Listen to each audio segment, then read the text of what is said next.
This is a joint City Council Planning Commission special meeting. And let me call it to order, and let's all stand for the Pledge of Allegiance, please.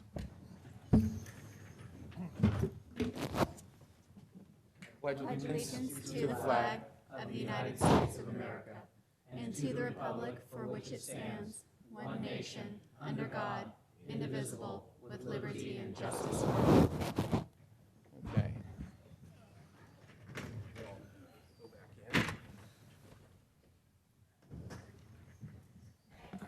Let's see here. Item number 3, council or commission communications or announcements. Does anybody have anything they have to they need to share rather with us this evening? Okay. Moving on. Item 4 is public comment. This is for items not on the posted agenda. Are there any? We have one. Okay. Yep. I see some other cards up there, so maybe there's some more that folks.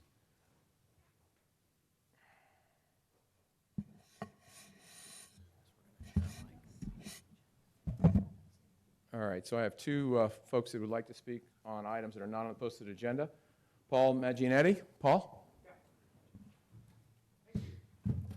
My name is Paul Magginetti. I live in San Carlos. I have a request regarding the public records for this project, that they be retained for the duration of the project, not just to the artificial timeline of 2 years. This is a very important project, and these records should be retained for the duration so everybody can look and see what has transpired for the duration, not just a small window. That'll also help me because I won't have to be asking Greg for more records every 18 months or so. Okay, we'll pass that on. Thank you, Paul. Debbie?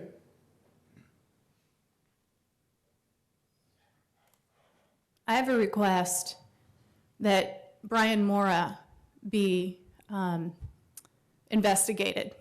I was privy to a training the other night sent to me by Siskiyou County Board of Supervisors who alerted me to a training that Brian Mora did with Sacramento on public comment and public dissent, where he not only lied in this training about what I had said in San Carlos meetings, but also conversations with Siskiyou County, things about beef, things that are completely inappropriate when representing San Carlos.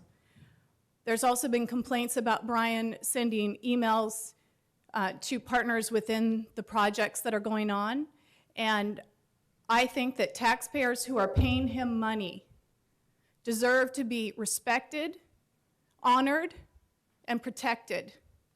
And I don't believe he is doing that for the residents and the citizens of San Carlos, of which I am one. And I was completely insulted when listening to Brian Mora in this training the other day, which is available online. And there are groups now working on it to make it public so that other cities throughout the United States can see what our own people, our own government is doing to citizens it's supposed to serve and protect. I would like to request that there be some kind of investigation in Brian Mora's activities. Thanks. All right. Is there anyone else that wishes to speak under public comment for items not on the posted agenda? Okay, we'll move on. Item 5 is a study session. Review and provide general guidance regarding the Planning Commission's recommended improvement measures for the San Carlos Transit Village project. Before we start, I just want to make sure everybody understands we will not be voting on anything tonight. There will be no votes. We're just going to have a discussion. We're going to hear from staff. We're going to hear from anyone who would like to speak on this item. We may have questions from the dais or among ourselves, but there will be no voting. This is a study session. Needless to say, this project will be vetted, I'm sure, very, very in a long, good way with the Planning Commission as well as the City Council. So again, I just want to make sure everybody understands, the public and all of us up here, what the process is tonight. Okay? Any questions? Okay. So Mr. Savay is our Mr. City Manager. I guess Mr. Savay is going to start. I actually believe the city attorney is going to make a couple of comments. And Okay, then Mr. fine. Savay. Thank you. Well, Mr. Mayor, you covered part of what I was going to Okay. cover. Tonight's a study session, by their very nature, study sessions are agenda items where the council, and in this case, the commission, have the opportunity to ask questions of staff.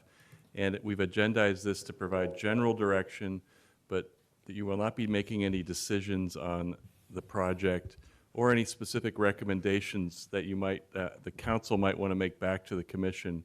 But it's an opportunity for both the council and the commission to get together and discuss their views on the project in a general sense, without making any specific directions or binding direction back to the planning commission or binding back to the city council when it comes back to you for review. But it is, we do have the project applicant and Caltrain here tonight if there's any questions. And we have a presentation from staff that you're about to hear. But I think it's important just to understand the limited scope of what a study session is, and that's why I wanted to be able to give you that general discussion. And I can answer any questions if you need any clarification. Thank you, Mr. Rubens. If you see us wandering into an area that we shouldn't be, please make sure we come back, okay? I'll be watching for that. Thanks, Mr. Mayor. Mr. Savay.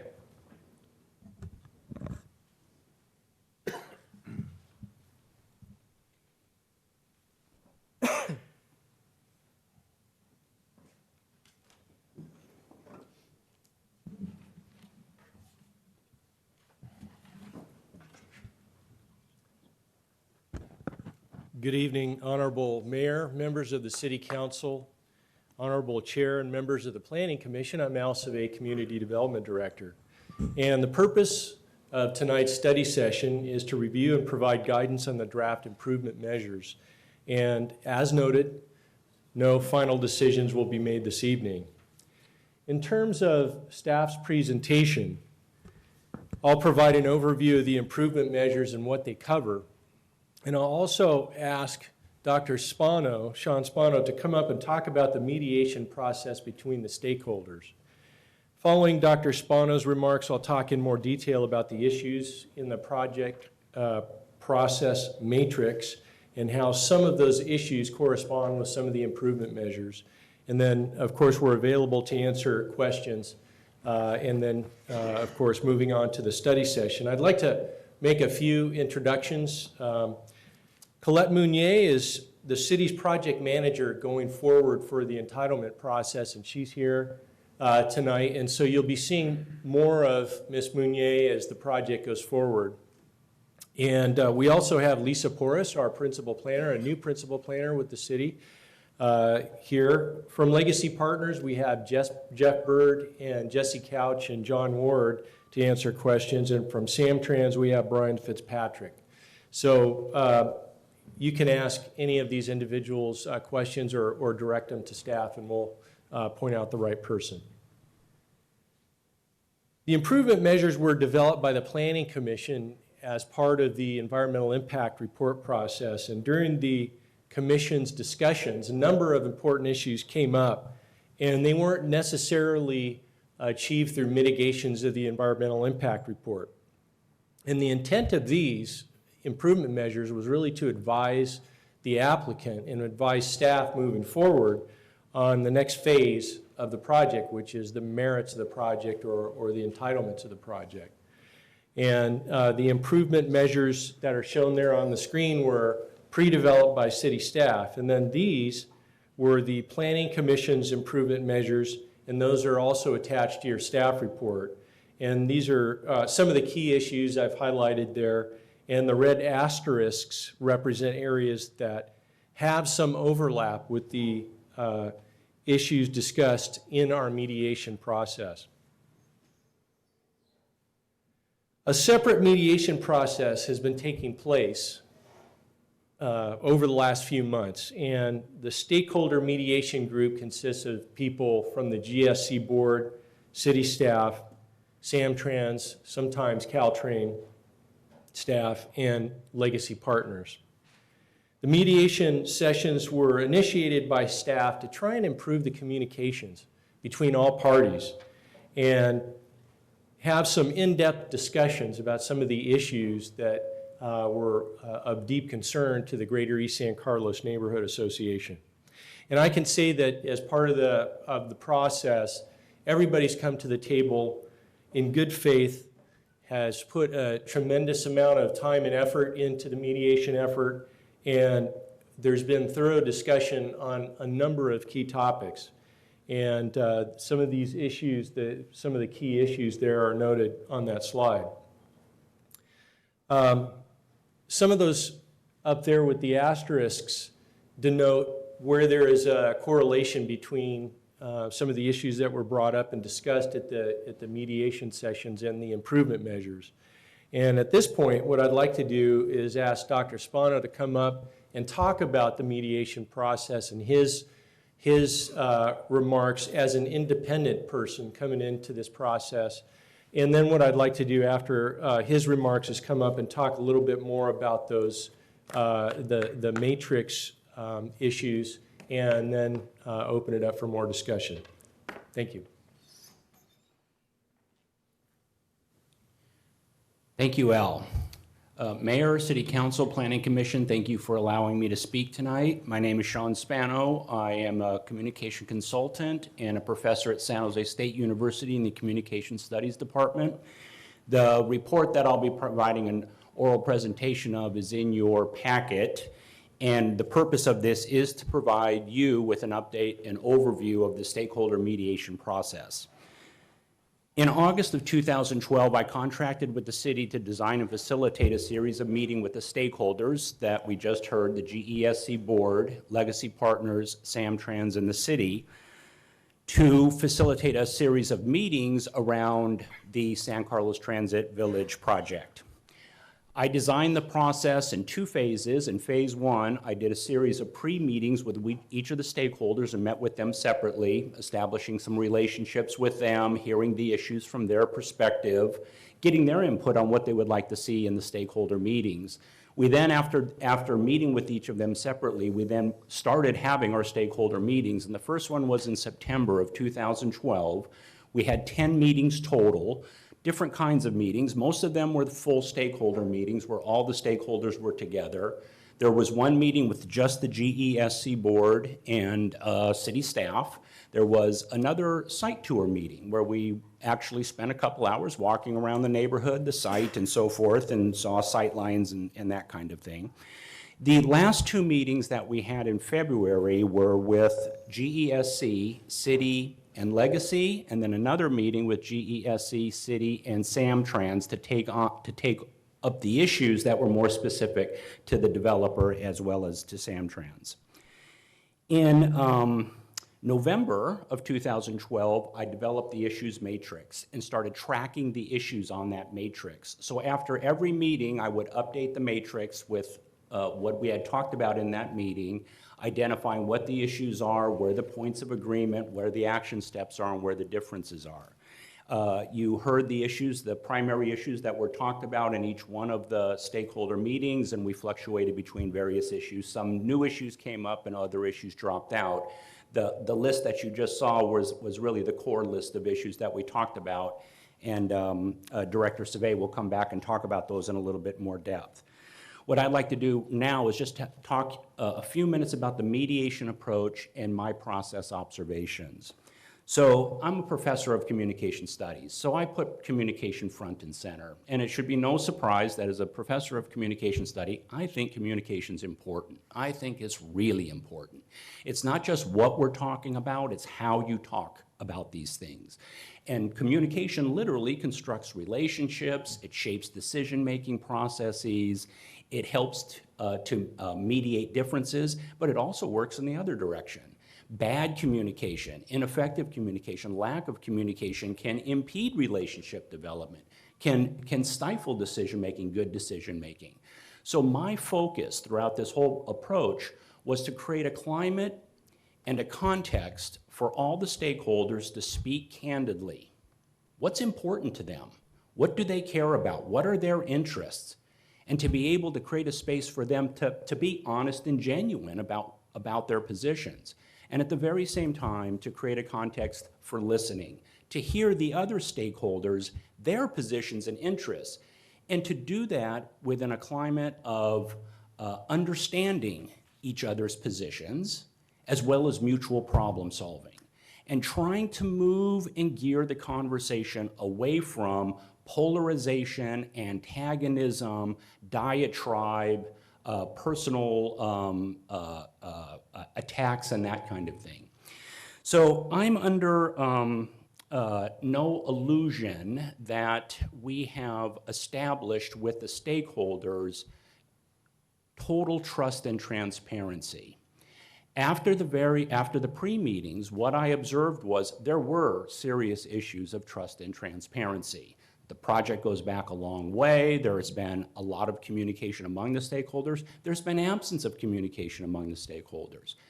So at the very first meeting in September, I put it on the table. I said, one of my observations is there are underlying concerns of trust and transparency, questioning motive, questioning intent, and we need to be able to work through some of that in order to get the resolution on these issues. So as we worked through the meetings, there was some trust and transparency that was built. And again, I'm under no illusion that we are doing any kumbaya kind of singing here at all. It's not happening. There are serious differences. There are serious questions that remain. The meetings themselves were spirited. They were lively, and sometimes they were really difficult and contentious. And at the same time, nobody walked out. Nobody refused to attend a meeting. Nobody declined to participate. And from a process perspective, from a facilitator perspective, the stakeholders were committed to staying with the process. That's all I can ask.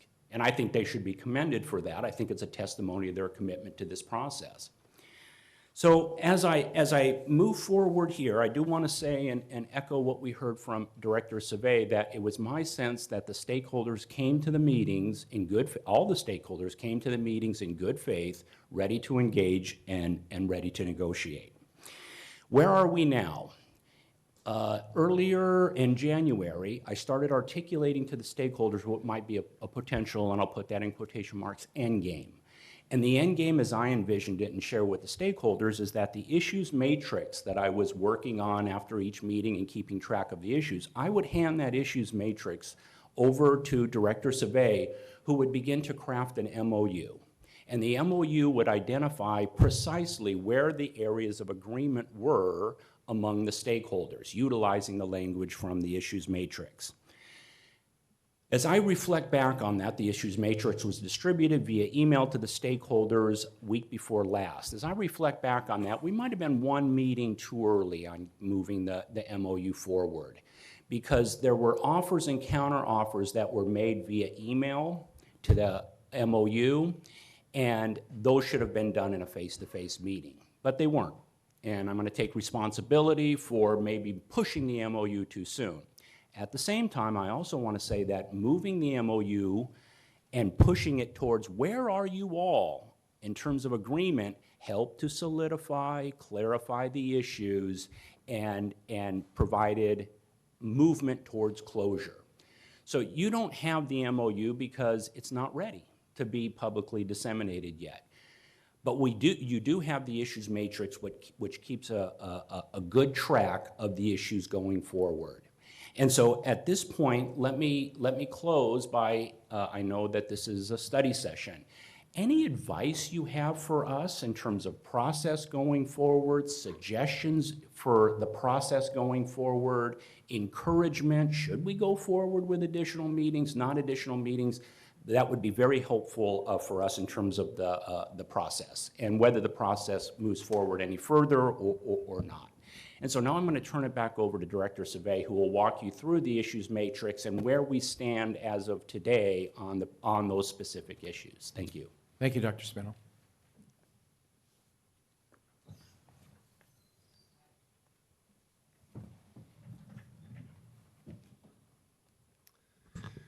Okay. What I thought I would do is walk through some of the issues. I don't want to spend too much time on this because you're here to talk about improvement measures, and maybe I'll spend a little bit more time on the issues that correspond to some of the improvement measures that you're looking at tonight.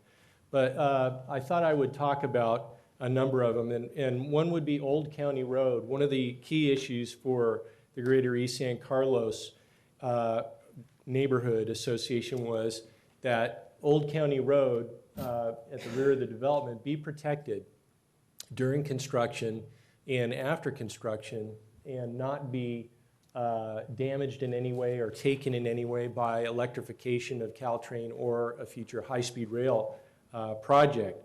And so there was a good deal of discussion around that. And what Samtrans and Caltrain have done is sent letters to the city noting that they support the idea of protecting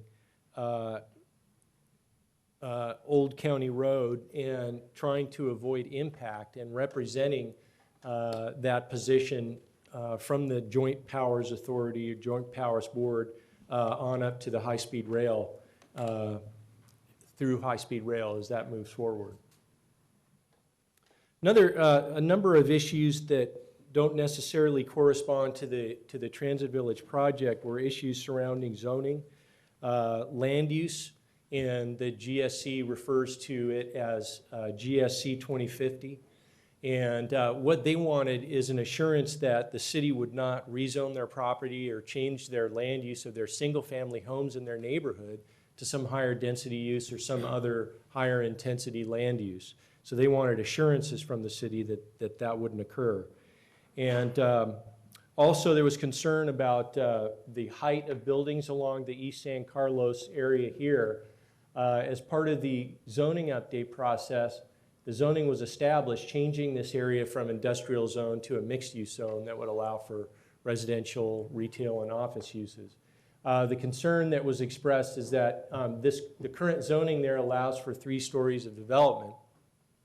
There was a good deal of discussion of that during the zoning update process, and the request of the GSC was to change that zoning and lower the height to 2 stories. Also, there was concern that if this project and other projects in the neighborhood go forward, that parkland dedication fees from this project and other projects that are developed in that area be devoted to the improvement of Loriola Park in connection with the city's parks master plan going forward. And so that was another issue, and that the neighborhood be brought up to the other standards, the standards that other neighborhoods have been brought up to. And on some of these, there was some agreement on some of these issues. City staff agreed in an MOU. In an MOU, it's really an agreement between parties, so it's kind of a, you give something in return for something. And in it, the city staff had agreed to some recommendations to the city council about preserving the zoning in this area to the year 2050. So staff was amenable to that, making a recommendation as part of an MOU. Some of the issues with regard to the changes on the east side, city staff had serious concerns about changing the zoning there for a number of different reasons. One, the city had just gone through the zoning update process, and there was a good deal of discussion and concessions were made for height. The height was reduced from 50 to 35 feet in that area, and other performance standards were added to the buildings there. And also, in terms of the expectation of the existing property owners there for economic value, if you were to eliminate a story of development on their properties, it could be considered a regulatory taking. Staff also agreed to recommend that the City Council consider adopting something that would have the dedication fees that were collected for this development used for the Loriola Park in concert with the Parks Master Plan.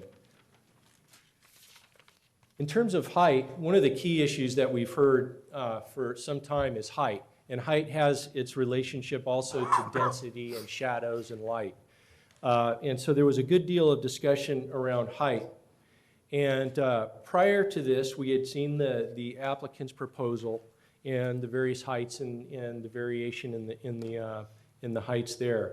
So again, a good deal of discussion over this. The GSC had some requests for height, particularly in these two buildings here, to go to 3 stories in these two buildings, and then for Building 8 to go from 3 stories to 2 stories. The Legacy Partners had made a proposal as well, and their proposal was to eliminate a unit at the top floor or the rear of all 3 of these buildings, 1, 2, and 3, thus lowering the height of the building all along Old County Road for those 3 buildings to 3 stories from 4 stories. So it'd be eliminating 20 or more feet in here so that the view would be significantly better and less impactful along there. So that's where we stand. There's, again, those two offers are on the table, and we're available to talk about that.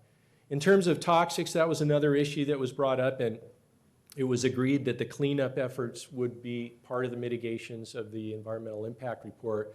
There was a good deal of discussion about toxic soil cleanup during the environmental impact process. So that was somewhat resolved. Agreement was reached there, I believe. One of the areas of significant agreement was landscaping, and this is one of those issues that corresponds to the improvement measures. And in terms of landscaping, the GSC was interested in seeing more landscaping, as much as could possibly be put on the berms there to help to screen the buildings in this area. So Samtrans and Legacy went back to the drawing board and started to look at, well, how many more trees could we get? Where could we get it based on the sight lines of the trains and such? And so there's, it looks like there could be room for more trees along the berm. And another area where Legacy has agreed to add more landscaping is in an area at the rear of the buildings. There's a service and an emergency area, about a 20 or 25 foot wide easement along the rear of the property.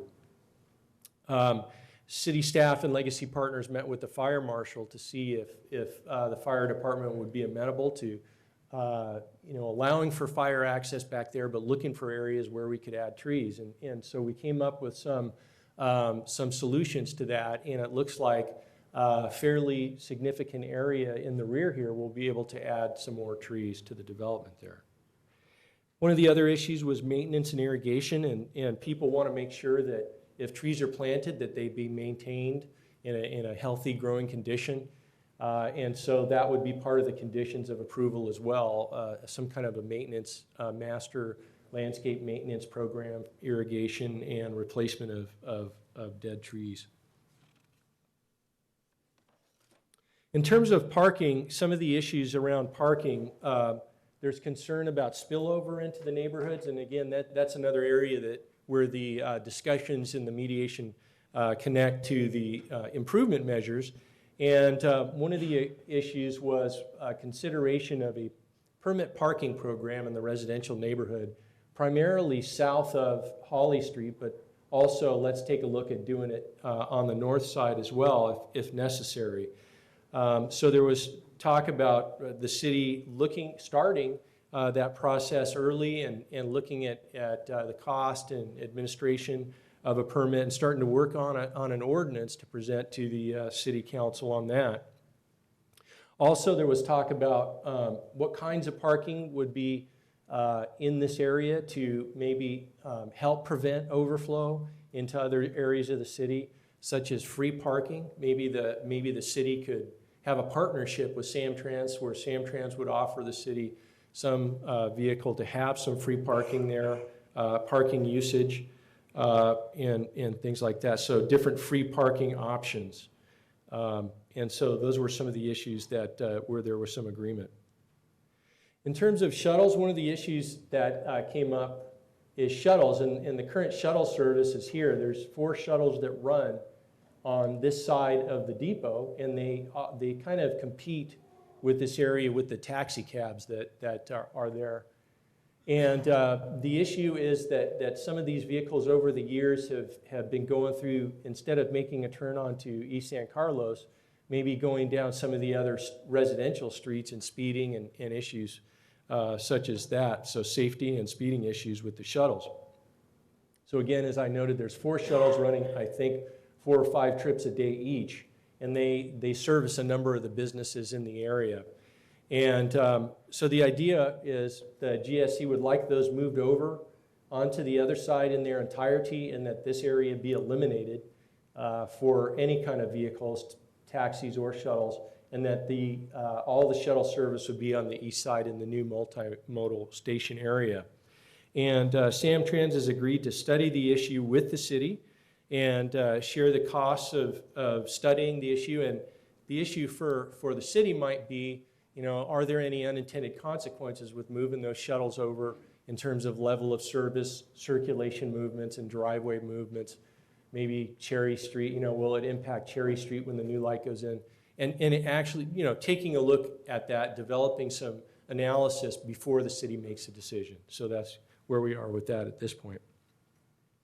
School impacts were another issue that was brought up in terms of, the number of students that would be here and the impact to the local school district.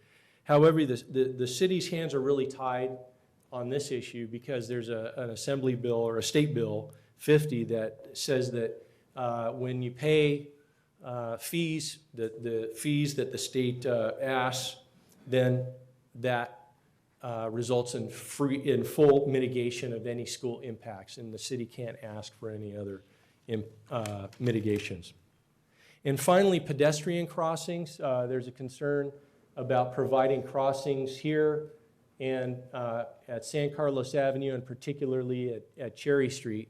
And this is another area where there's a connection to the improvement measures in that there's been a lot of discussion about serving pedestrians and bicyclists across El Camino, but also for the residents trying to get this direction and residents from the greater East San Carlos to downtown.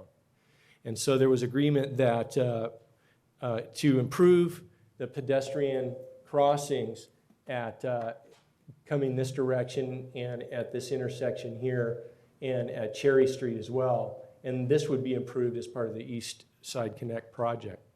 So I went into some detail about some of these, the progress that was made during the mediation process, and I tried to show you where there was some crossover in terms of the improvement measures. And staff is available to answer any questions of the City Council or the Planning Commission. Thank you, Mr. Survey. Questions? Mr. Collins? Okay. Would you, thank you.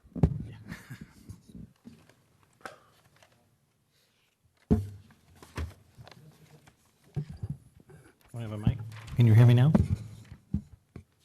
You mentioned a little bit about the trees and that they would maintain them. Is there a thought to the height of those trees? Because it seems like if they grow too high, they're going to be higher than the buildings, and all the work in putting building the project so that the buildings don't block the height, or the views rather, could be wiped out by these massive trees. So I'm wondering, what sort of plans are being thought about to put in the kinds of trees that are easily maintained and trimmed and don't get so high that they create a wall of their own, so to speak.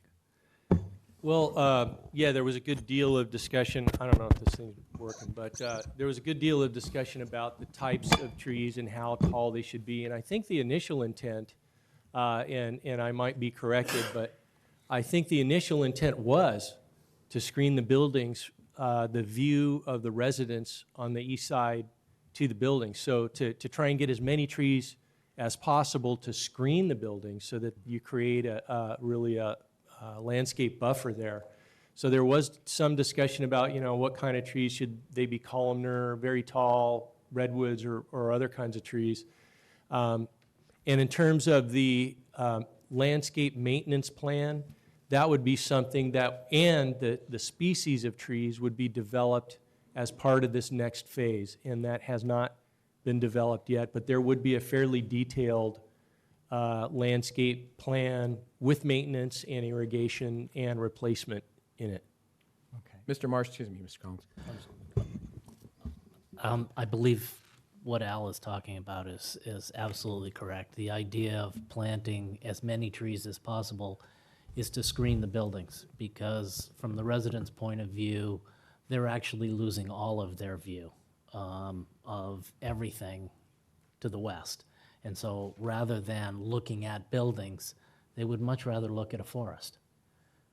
And if those trees go a little bit higher, there may be some shadow issues, but the reality is, I think they'd rather look at trees than to look at the buildings. Thank you, Mr. Marshall. Go ahead, Ms. Collins. All right, thank you. In the discussion of the shuttles, you briefly just touched on taxis. Is there a thought to leaving them there or moving them over as well? Because it seems to me that if taxis are picking people up, they may also be going through the neighborhoods.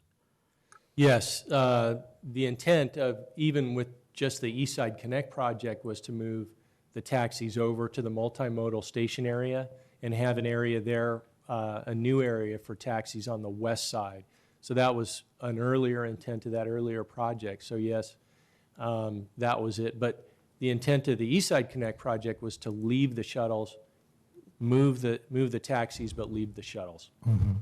Okay, that's all for now. Okay, thank you. Other questions? Mr. Marshall? I have one more, Mr. Savay, and that's considering the drop zone of trees for electrification.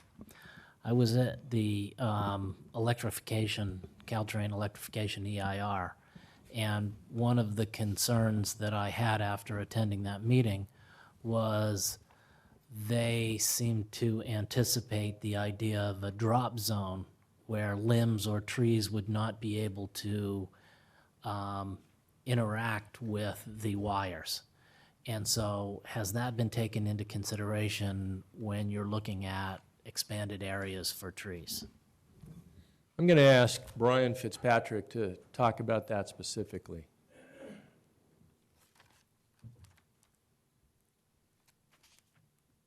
Members of the council, members of the commission, Brian Fitzpatrick, Real Estate Department Manager for Samtrans and Caltrain.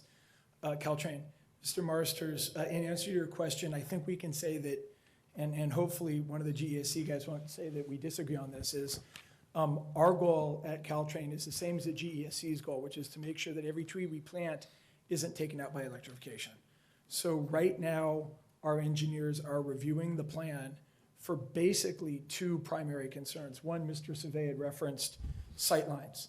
Lines of sight for the engineers are extremely important when they're operating those trains for safety purposes. So any trees that get in the way of those lines of sight, there's a slight bend in the rail there, we won't put them in. Secondly, we will be reviewing them for ensuring that they meet the future electrification criteria. So those are the two criteria that will be looked at by Caltrain's engineers right now. Thank you, Mr. Fitzpatrick. Thank you. The goal. Thank you. Other questions? I have a question about process. A couple. Sure. For one, with this meeting, and two, when we separate and have our own, just to be sure that we're not expected to bring up all our questions and issues right now at this meeting. If we have more at Oh, absolutely. This Yeah. is just what we're basically looking at is the improvements. There's 10, 11, 14, I'm not sure the exact number.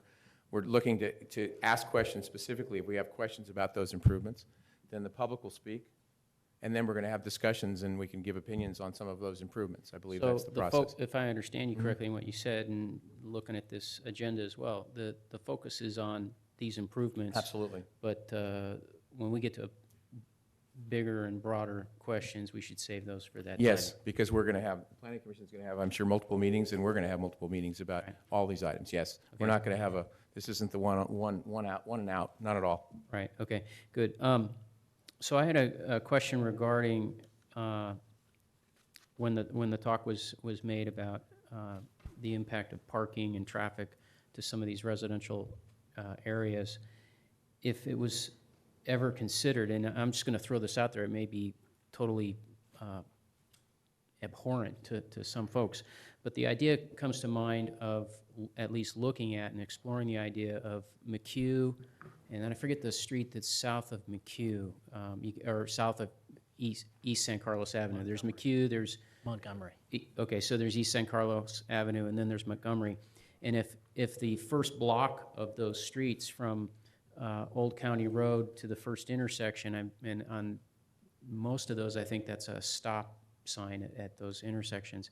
If that were made a one-way street, so that taxis and other vehicles like that, the shuttles and so forth, could not come to the Caltrain area on Old County and then turn down either one of those streets.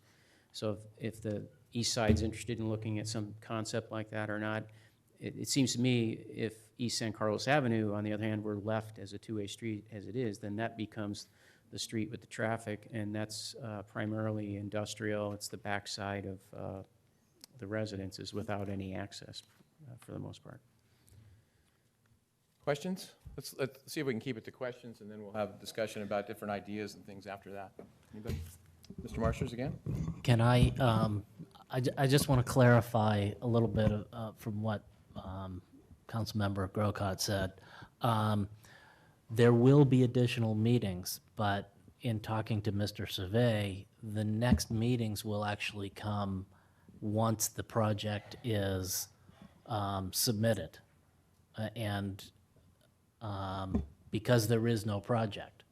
Now, that was a concern for the Planning Commission at one point, and probably still is, that we would be able to comment on things because we tried to keep our improvement measures focused around the environmental impact report and not all the other issues that come up with the project itself. But it sounds like, in talking to Mr. Survey, that we're not going to have that opportunity in between this meeting and the project submission that I think the Planning Commission was kind of considering as a way of expressing their concerns about other aspects of the project. So I'm not sure how that's going to work. Yeah, I'm not either, and that's one of the things I was having on my mind. I've got some other questions, by the way. We're certainly going to get, why don't we ask specific questions, and then after, if there's concerns or discussion, or opinions, or ideas, we will get to those tonight. We will get to those. But let's see if we can stick to questions right now of staff. So I'm sorry, I meant that to be a question. Was Okay, that- I was just didn't that- hear it. I didn't hear it in that Yeah, sense. well, I'm sorry. so the question was anything like that explored at all? About any or all parts of streets being one way? No. Okay, all right. And you had mentioned something about, I just want to get this clear, when you were talking about height, you get into that and it gets prickly because it's looked at as a regulatory taking, is that what you said? Yes. On East San Carlos, specifically, the request was to go from 3 stories to 2 stories on East San Carlos Avenue. Oh, I see, I Yeah, see. That's only an that area that's street. already zoned and.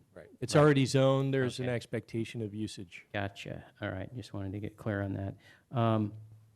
And you made a point about, in the negotiations, Loriola Park, that monies would go towards Loriola Park.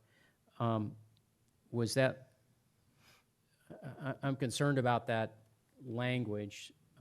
Is that looked at as only Loriola Park, or, what if we did, one of the things we have with the reserve money, for instance, is the idea of buying additional parkland. And so the question comes to mind, if the city looked at additional parkland and bought something on the east side, the language wouldn't limit only to Loriola Park. It could also be used for, if the city found additional property, bought it, wanted to, tear down a building and put in some green space, it could be used for that as well.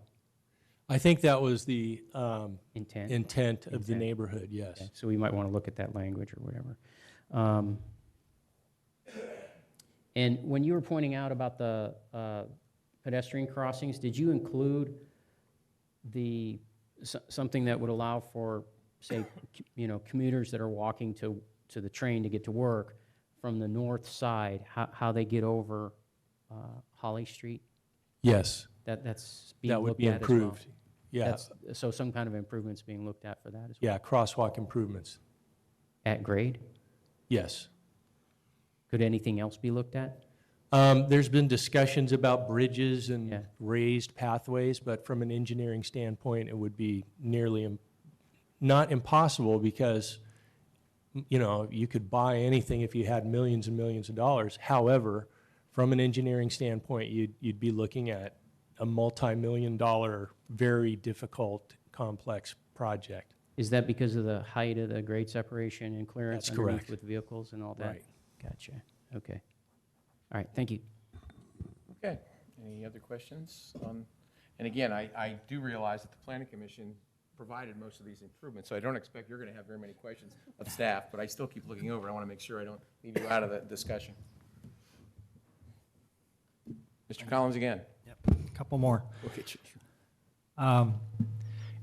With respect to parking, this just relates to parking in general and crosswalks and just the general flow of traffic. A friend of mine who used to live in San Carlos moved to Colorado several years ago, and he's an engineer by training, and we got together recently, and he came up with a suggestion of potentially putting in Zipcar stations at the train station. And I realize that when I drive by the station frequently, even in the middle of the day and the middle of the week, that parking lot is about half full, maybe 2/3, but it's never full. And I'm thinking as I recall, we're going to add parking or additional parking spaces, but they're going to be moved south.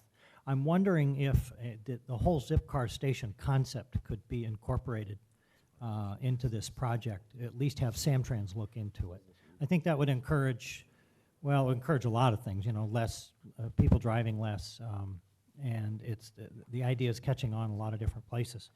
The other idea I had was with respect to crosswalks in San Francisco in the financial district. It's very common to have an all crossing light so that traffic is stopped in 4 directions and people can cross diagonally. I'm wondering if that might not be a very inexpensive way to possibly solve some of those traffic crossing issues. You know, you could do it at San Carlos and El Camino, you could do it at El Camino and Holly Street, but it seems that, you know, the traffic lights could be adjusted so that at certain times of the day to allow that to happen. So that's just a couple things I thought might want to be incorporated in looking at the project.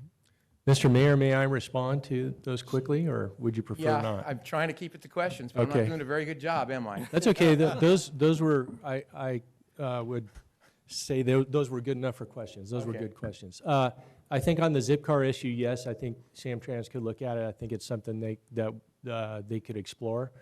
On the issue of the 4-way crossings, we've looked at that historically at El Camino and San Carlos Avenue, and it seems really desirable, you know, just to have everybody cross at the same time and protect everybody.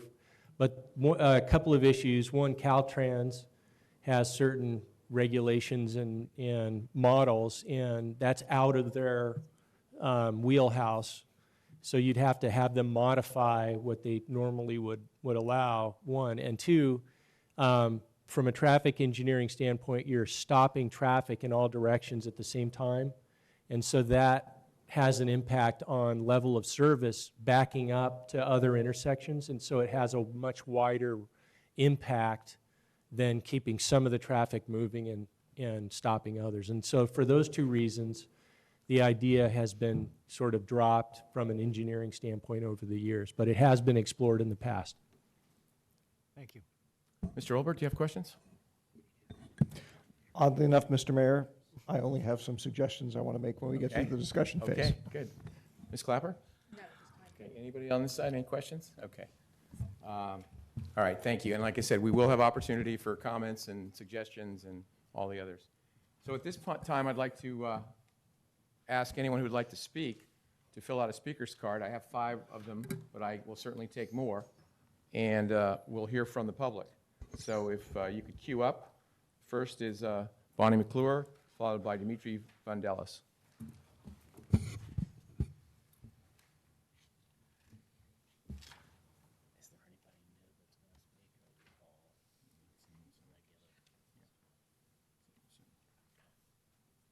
And if we could keep the comments to about 2 or 3 minutes, that would be great. Do you want us to do comments and questions, or just questions now? You can say whatever you want, Bonnie. Oh, okay. But I'm just trying to keep it to around Yeah, okay. 3 minutes or so, Yeah. if possible. Thank you. All right. Bonnie McClure. I had a question. and that was about transparency in the stakeholders. I didn't see a list of the stakeholders printed out, so we know who it was representing the western side of San Carlos. The comment I have on page 2 of the issues of the March 13th revision was on item number 1, desire to have city confirmation that there will be no city-initiated residential land use changes in GESC between now and 2050. I really feel from a land use viewpoint that that's too far out. Our general plan goes to 2030. I don't think that we should be locking ourselves in beyond the 2030. I think 2030 is a good date. It goes with our general plan. And you might want to have some changes along East San Carlos and along East Holly or wherever. Or you may want to use a couple spaces there to buy homes where the people are willing to expand Loyola Park. So I really would like to see you leave it at 2030 for the zoning, so it's uniform throughout the city on that.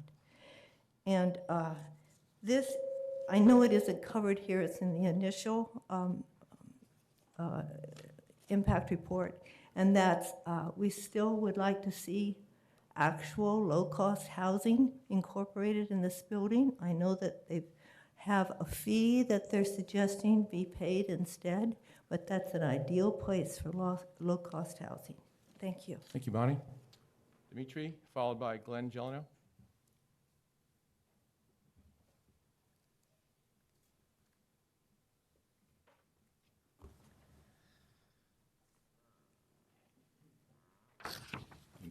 Hi, it's delightful to see members from Council and Planning Commission all in one place. It's a big treat of the evening for me. A couple of things. I just wanted to make sure that you guys had a chance, and we'll spend some time looking at the GESC suggestions for improvements that we distributed and emailed. One thing that I want to make clear is that we've been earnestly and honestly going over the issues with the parties involved. And you know, what we're requesting, and it is articulated in the email, is that from our perspective, this is a worst-case scenario, what we're proposing. So what I want to make sure is clear is that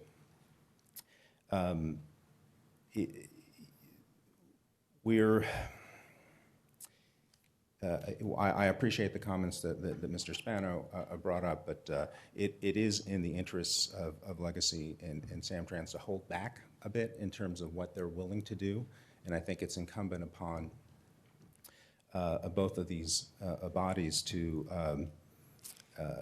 sort of force the issue on some of these points, particularly as it relates to height and density. In terms of Loyola Park improvements, we have a number of suggestions. It's really about what could we do. Mr. Grocott mentioned perhaps expanding. One of our suggestions was to actually expand Loyola Park itself. Landscaping, everyone's in agreement. It is a concern about electrification. We'll see how that plays out. What we are really looking for in terms of parking and to alleviate some of the issues that we see happening once the multimodal station is built and the parking lot is basically moved much further south is to change habits. If Samtrans continues to charge for parking for commuters, the temptation is going to be too great to use our city streets, the streets in front of our homes for all-day parking. So our suggestion is to have a 12-hour free commuter parking at the train station. If it turns into an issue, perhaps that could be restricted to San Carlos, Belmont, and Redwood Shores residents. We also are in favor of zip cars or any other type of loaning stations, not only at the Samtrans parking lot, but perhaps in the development itself, since it is touting itself as a transit-oriented development. Alternative methods of transit would be, I think, would be a good thing.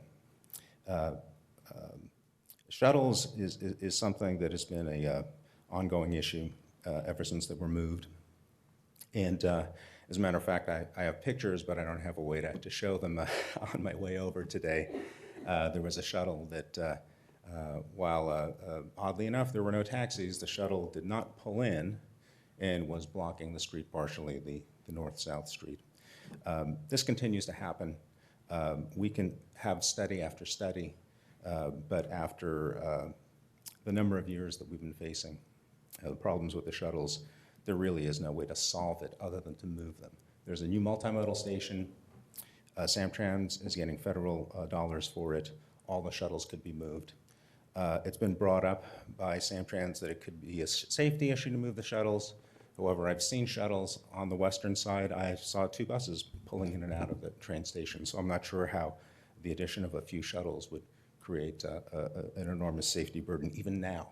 I would suggest that it's a good faith bargaining position that Samtrans actually moves all of the shuttles over before the project is built.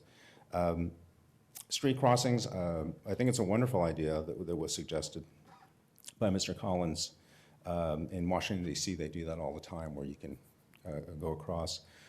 Whether or not that will be feasible, I couldn't say, but certainly we need improvements at every location where pedestrians are going to cross. The bulk of residents would be on, north of Holly. We need to ensure that we're not going to have accidents. We're going to have kids crossing the street. We really need to make sure that those crossings are beefed up. And that's basically it. So if you take a close look at what we're proposing, what I want to make sure that we're not that you're seeing that our proposals really are, what we would consider the minimal amount of things, not something to compromise against. So thank you very much. Thank you. Mr. Gelano? Next speaker would be Sam Hertzberg after Mr. Gelano. Good evening, members of the council, Planning Commission. My name is Glenn Gelino, resident of San Carlos. I received the e-packet that was sent out earlier this week and the staff report. I'd like to call your attention to something. I think it's quite evident by this photograph up here and perhaps a little bit clearer in your actual staff packet. If you notice, there's not much traffic on El Camino or Old County Road. This overhead photo was obviously not taken during rush hour traffic. I would like to call your attention, however, though, to the traffic that is already backed up on Holly Street on the east side. I think that this is an impending disaster for the city. I think that problem needs to be resolved and dealt with before you build or approve this massive project. In conjunction with the people on the east side, I also think the massing of the project is too great. The densities are too high for the community that we live in. I would suggest that I don't think the majority of the people would want this high density. I think something scaled back a little bit would be more appropriate for our community. Thank you. Thank you. After Mr. Hertzberg, Tim Hilborn. Good evening, City Council members and Planning Commissioners. Just wanted to comment on a couple of the points that were raised. Regarding shuttles, that was an issue. Shuttles have not always been in that location. They've kind of emerged there over the last 7-8 years. There's about 4 different types of shuttles that are using that area. And the problems with them are idling, and there's a lot of gas fumes, as well as folks going down the residential streets and where you have children playing and things like that, and speeding along basically because they're trying to get from point A to point B. Regarding the issue of heightened density, it's been an ongoing issue since the beginning of the project and was raised multiple times in the EIR. We're trying to find something that's a winnable solution for everybody that we can all live with for the next 99 years, assuming we're all around for the next 99 years. And on some of these issues, like the shuttles and heightened density, really think that your direction to Samtrans regarding what the city wants would be very, very helpful. We've been in lots of discussions over the last 5 years of EIR and mediation sessions, and we need the city to weigh in and provide direction as to how to make this fit. PAMF was 3 times the size. I was in on those discussions. It was reduced by 2/3 to make it fit within the city. The same thing could be done to make this development fit, but the city needs to provide the guidance and direction to help make that happen, to make it fit. Regarding, we've been having an outstanding issue recently with transients at the train station. And I was just driving by there today, and there's a lot of garbage all on the east side of the train station as you come out and approach Old County Road. There's cigarette butts everywhere, batteries. Folks have been, using the bathroom and garbage, and that area just needs to be cleaned up. And we did get an email from Samtrans that they're working on it, but just to bring it to your attention, we have a problem there with transients. And one more thing, just clarification, the Loreola Park. What we're asking for, the city has its own city master plan for its parks, and there are plans for Loreola Park. And we're asking, as you add all these new residents to this particular community who are going to be using Loreola Park, that you implement, that you make sure that the park in lieu fees go to Loreola Park to pay for improvements at Loreola Park or acquisition of lands, because there are acquisitions of land that are called for, as well as potential citywide benefits like community center, swimming pool. There's a variety of things that could be done, particularly in the area between Old County Road and the parking lot, where it's really kind of an eyesore. And it's a generous piece of land that could be a welcome addition to Loreola Park. All we're asking for is not only that the in lieu fees are from this project would be placed there, but that the city would commit itself to making the improvements at Loreola Park in this, as identified in the city's master plan, a priority for the city. That's what we're asking for. Thank you very much. Thank you. Following Mr. Hilborn, Ben Fuller. City Council and Planning Commission, thanks for having this meeting tonight. Mayor Griselli, you're doing a great job for your short time up here, so you're doing the questions well. There's a few things I'd like to touch on tonight. The first thing is that these mediation meetings that we've been having with Legacy and Samtrans have definitely illustrated a particular line in the sand that they have and that we have. And there's quite a distance that we've come up with. And as has been stated by the last 2 speakers, and I'll reiterate again, it is, I think, at the behest of the City Council and the Planning Commission to bring those lines in the sand together for the best uses for the city. And I think that responsibility will be falling on you guys. So that's going to be a very important decision. In regard to height and density, the first thing is that if you look at this picture, I'm glad you have this up here, and this is something I've mentioned before, it's really important that we use the land use policies, the guidelines that are in the general plan to make the decisions about height and density and the effects that it has on the surrounding neighborhood and the city as a whole. And if you look at those buildings and the size of those buildings compared to all the other buildings that you can see a massive difference. And is that really what the general plan is in alignment with? And I would say no. The other thing is in our responses to both the draft EIR and the final EIR, it was really important that we came up with different alternatives. The only alternative presented was a revised massing alternative, really, the only quote realistic one. I'd really like to see the City Council and the Planning Commission come up with several other alternatives, one of which is to break up the buildings, especially north of Holly. We don't necessarily need 4 buildings. What about 6 or 7 buildings that are smaller? And within those buildings, you might be able to have some green space where you can have some bicycle paths where people can move from north to south.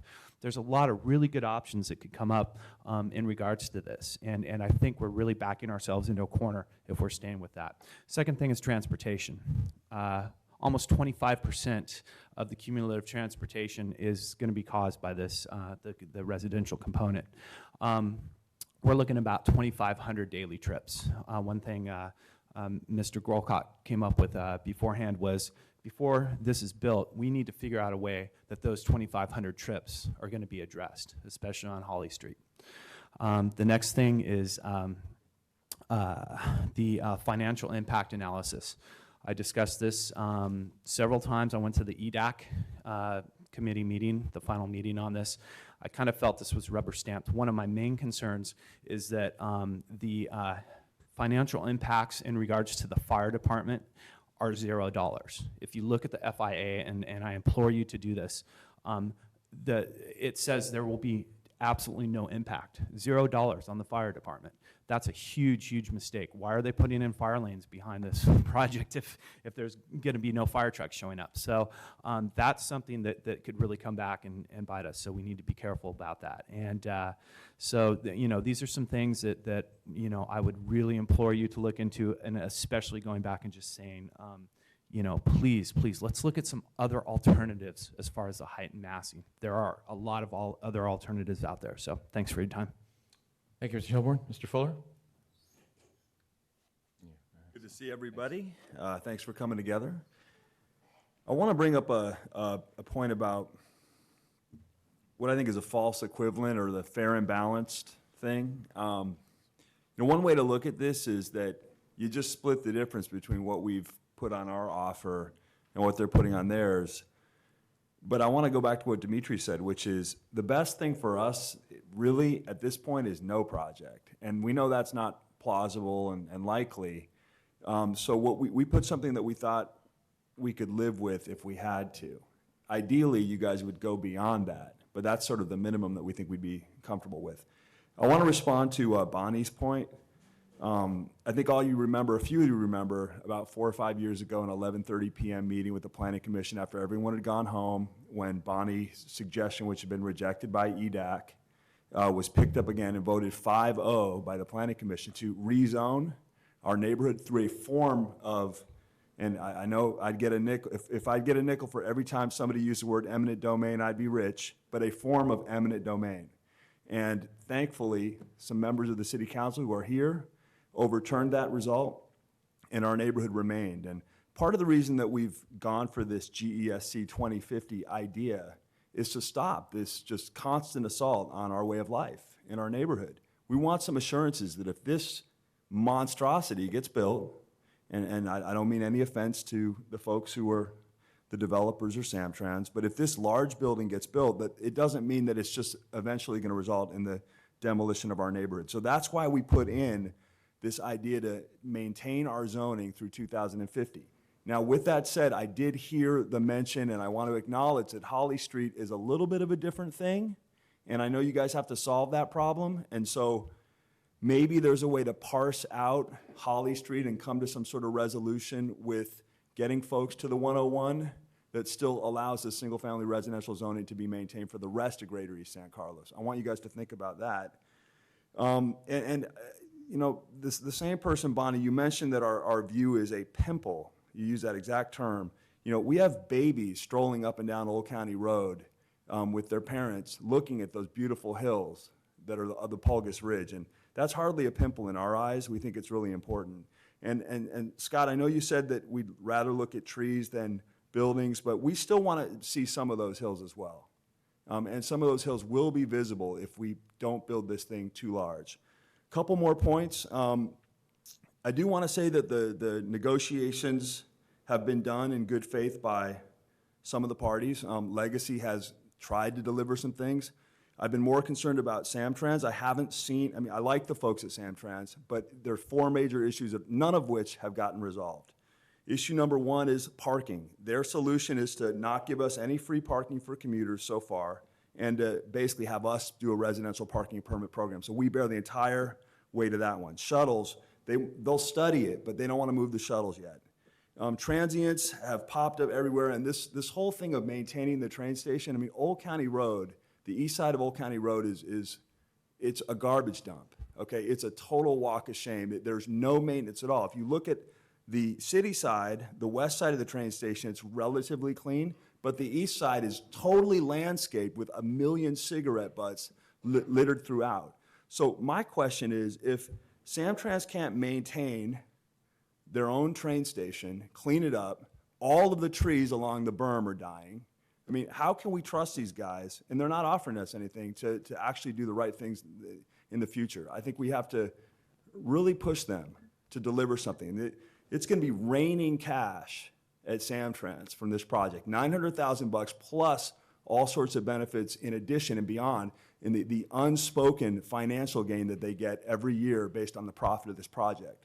Raining cash. We want them to share some of that with us. Thank you very much. Thank you, Mr. Fuller. Another speaker card I have, Mr. Crabb.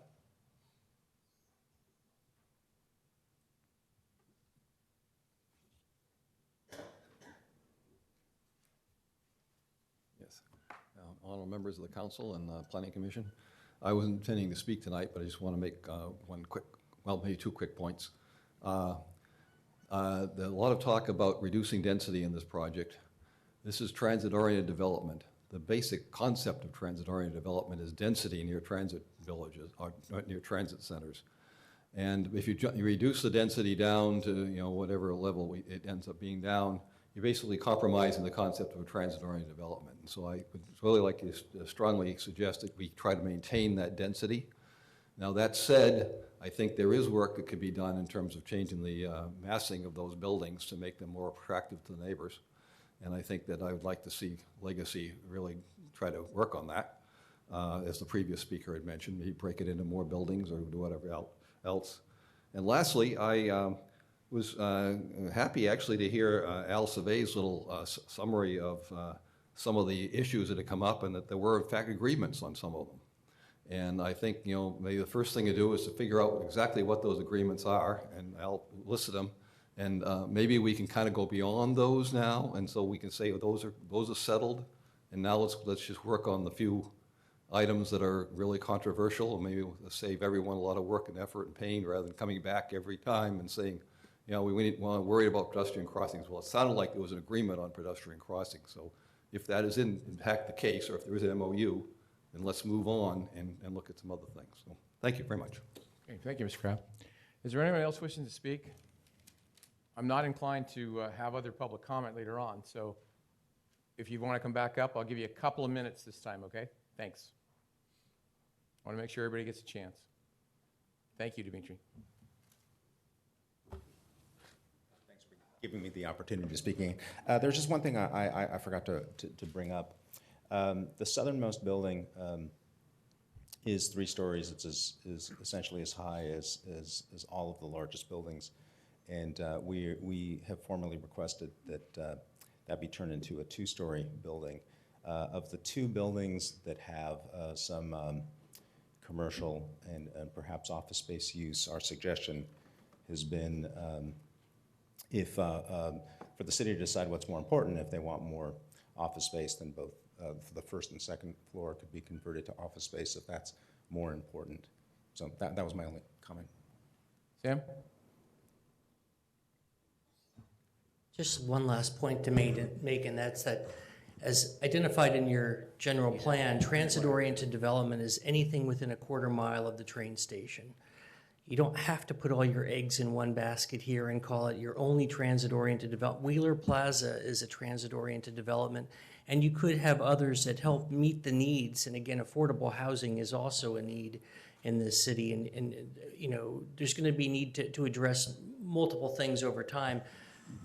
If heightened density was to be reduced in any way here, there are opportunities to provide transit-oriented development in other areas as well to meet the city's needs for folks to live close to train stations. I just wanted to make that point. Thank you. Tom? Thank you for allowing us to come back. No, that's all right. One of the points I forgot to mention was the element of noise. One thing that was omitted in the EIR due to the high-speed rail was the fact, and the tests couldn't be done now, but in looking at the blended system and the fact that, you know, we're pretty much for sure going to have high-speed rail trains going up and down the peninsula, 100+ miles per hour. I would like to see some kind of model or some kind of study done somewhere wherever high-speed rail trains are going right now, as you know, in regard to the amount of decibels that are created, especially if they're going by some kind of wall type of structure like that.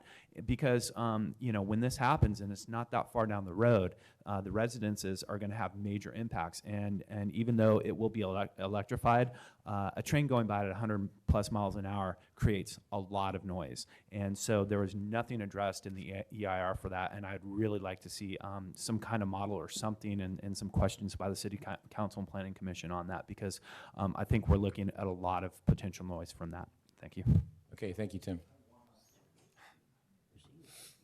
So I want to say that the process has been good, and we appreciate everything that you guys are doing to try to listen to us. We also appreciate the things that Jeff and Jesse and Brian and the others have been doing to try to talk with us, so thank you. It comes down to what's in it for us. So as the president of Greater San Carlos Neighborhood Association, if we walk away from the table after 6 or 7 years without getting things, without having clear benefits for us, and just having impact devoid of extrinsic mitigation and mitigation of impacts, then we've lost.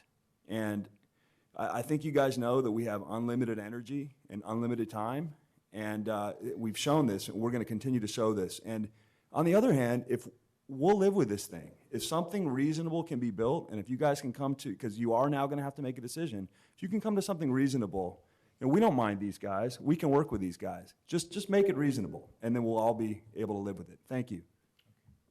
All right, and again, as we said before, this is just a study session. No decisions will be made tonight. We're just going to have some comments. I appreciate all the comments made by the public. And Mr. Mayor, may I ask staff one quick question? Sure can. You may not be able to answer this right now tonight, but one of the speakers did mention about in the fiscal impact analysis, the fire impact was 0. And I just would like to get whatever perspective staff has on that. I can offer perspective. In the fiscal impact analysis, there was an annual amount that was established for the payment of public services, and I think it was $130,000 a year. But I would encourage you to go back, and we can, I can confirm that number and provide that to the commission and the council. So in other words, there may not have been something tagged to the particular line item of fire services, but you're saying there was a lump sum that was identified that would pay for all sorts of public services? Yes. Okay, thank you. Follow-up question on that. $130,000 a year fixed in for a certain period of time, or life of the lease, or what? Well, what it did is the fiscal impact analysis looked at what the project would generate in terms of cash value for the city, and then it subtracted out the costs of services, and to see if there would be a surplus after you looked at, here's the dollar amount you get from it, here's what you take away from public service, is there still a surplus value that the project would generate? And it determined that there would, in perpetuity, every year out, I think it was a 30-year study, I think, not having it in front of me. But it went out, decades and looked at a year by year by year with cost of CPI adjustments over the years. That's where I was going. Yeah, Because we all know these things don't stay stagnant. Right. Right, okay. Okay, so we've had some questions, we've had some public comment, we've had some suggestions. What I'd like to hear from folks, if they have any comments, now would be the time, or suggestions on these items, the improvement items that I'm looking at on page, I guess, 2 of the staff report. And so it's open. Who would like to start? Mr. Mayor? Yes. Yeah, I have a number of suggestions, but I wonder if we could perhaps each offer a few and then pass the baton. Sure. Why don't we stick 3, and then if you have more than that, we'll come back to you. Okay, may I start? Certainly. Thank you. I'm going to make my comments in the context of things that I would be interested in seeing the Planning Commission review process study. But obviously, I'm only one voice, and so after I say these, there may be reaction from the rest of my colleagues. You guys will have to figure out what that all means.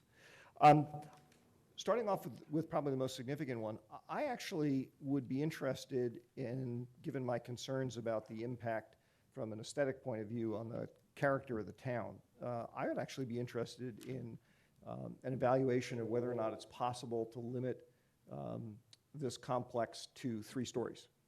And I say that as 3 stories flat, but that's just because I'm not an architect or a designer, but basically smaller than what I think it was contemplated. The second thing is I would be interested in when the Planning Commission reviews and thinks about the parking issues. I think it's great that there's been a discussion about possibly triggering a permit parking system if we need to do that. But frankly, based on what I know of those systems, that would be like the last choice I'd like to see us go down, the last thing I'd like to see us do. So I would ask that some good creative thought be focused on looking for alternatives short of that. One thing that I will just toss out there, but by no means, I'm not trying to be directive about this. I actually wonder whether or not part of one of the speakers talked about Samtrans reinvesting some of the profits they're taking out of this in the community. I actually wonder whether one of the things that we might look at is to see whether it would be feasible for a substantial portion of the parking, the transit parking, to be free, at least during commuting hours. If it's free and it's near the train station, that removes the incentive for people to park in the residential neighborhood because that would be a longer walk than parking in the lot. And let's see, the third one, last one for now. I would like some thought paid to what happens. I just want to make sure that if some of our solutions to dealing with the congestion on Holly Street involve increasing the width of Holly Street at El Camino, I'm not exactly sure how that would happen and whether it would happen, but if that's something that might be in the plans as part of solving the congestion problems, I just want to make sure that this project is designed with easements and whatnot so that that can actually be done. We wouldn't be in a position of having to look at tear down buildings, which of course we can't do. I basically don't want to bottleneck us on potentially solving Holly Street congestion problems by implementing this project in a particular way. Thank you. Okay, and we'll return if people have other comments. Who would like to go next? Mr. Marsters? I don't want to make too many comments, but the first thing I want to ask Councilmember Olbert is, and it goes back to the process, and that is, would you like to see us discuss these issues prior to the project submission? Okay, prior to having a project in place, okay, are these the types of issues we should wait until the plan comes back? Or are these the types of issues we should begin to hold hearings on in the next month or 2? I'm going to have to, I guess my short answer is I would have to ask you to think about which you think is best. I'm not, I would be okay personally if the Planning Commission decides it wants to hold some preliminary hearings before the project is submitted. If you're determined that you don't need to do that, you can evaluate these things after a project is submitted, I'm okay with that too. I'm sort of focusing more on the issues rather than the process of how we get there. But if your view as the subject matter experts is that to deal with an issue, and if you feel it's an issue that should be dealt with, you need to go in a certain path, then I would encourage you to go in that path. Can I get staff to comment on this? Yeah, I mean, I'm concerned about that approach. I think that, we have a number of months to kind of move this project along, and there's an expectation on on everybody's part that we move the project forward in some way, to have study sessions without a project that is proposed by the developer, a new concept, which I believe the developer will come up with after hearing this meeting and after mediation. Then you would have something to respond to, a concrete proposal. So staff would prefer that you respond to the resubmittal as opposed to having study sessions, which is very costly from a staff resource perspective. And again, you'd be talking about things that might be solved by something that is proposed by the developer. We could do it that way, but staff would prefer not to do it that way, and that you can have as many meetings as you want on the project, and we can have special meetings, we can have additional meetings if you like. Even then, though, I think there's a cost issue from a staff resource perspective to some extent. So that's what we would prefer, is that let's wait till the developer resubmits a concept, then we'll bring that forward and you can start to, hash it out with the actual project. Okay, and again, let's see if we can stick to the items that we're talking about, the improvements, and if there's other items that need to be talked about with staff. I know council at its meetings brings them up, and I'm sure Planning Commission would bring it up in the same way. Is there anyone on this side of the dais that'd like to say anything or comments?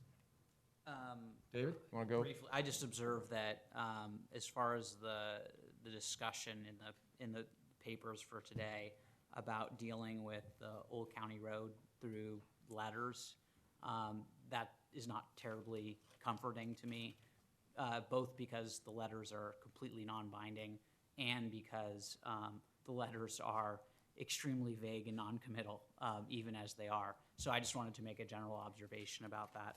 And then I also just wanted to comment that I noted in the mediation portion of the agenda that there was some discussion about a pool attached to Loyola Community Pool. I had never heard that before. I would certainly want to know a lot more about that because I didn't think they were creating community pools anymore.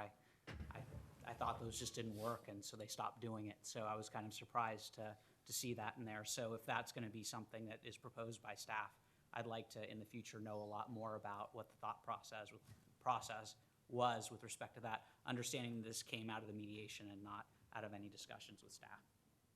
Okay, thank you. Mr. Grocott? I'm going to go ahead and put this out there because I'm a little bit confused, quite frankly. I'm just looking all the way back to 1999 and 2001, both years when I ran campaigns for council. And especially in 99, I remember talking about this site, not as Transit Village, but just as there was talk at that time about this site and putting housing there. And I did some campaign material where I put it out and said, is this really what you want, San Carlos? I don't remember there ever really being a discussion of, we're going to put housing on this site. And so when does that come up? Because we've talked about during the EIR process, we're not approving a project, we're just approving an EIR.